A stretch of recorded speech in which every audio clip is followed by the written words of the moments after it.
Yung acting, it's great. The storyline is great. Music is amazing. Yung story niya, I love the plot twist. Napaka-insensitive mo!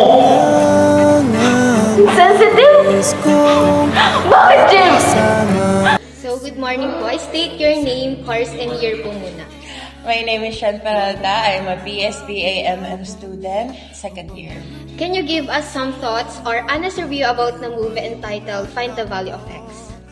So we actually watched that last Tuesday with my friends and thoroughly, I enjoyed it naman. From the trailer itself naman, it was very clear about the message of the story and yung flow ng story niya. And I think for me as a student, not being biased kasi kaba din ako, pero as a student who watches all the films, The Value of X is one of my top movies. It's in probably the top 3 movies. Kasi yung acting, it's great. The storyline is great. Music is amazing. The plot is amazing. And though it's not really relatable as a student, but it is relatable as a teen, yung story niya.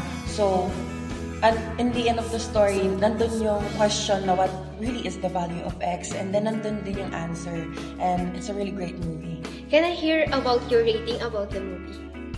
Rating, I would probably give it a solid 8.5 out of 10. So, have you watched the movie Find the Value of X? Yeah. So, could you give us some thoughts or honest review about that movie?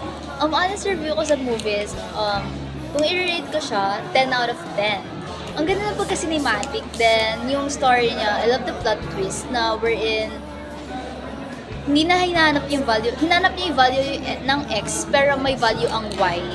In the end, hindi laging ang X binabalikan. Instead, makakamit ka ng ibang tao na laging andyan para sa'yo. Thank you for that wonderful comment.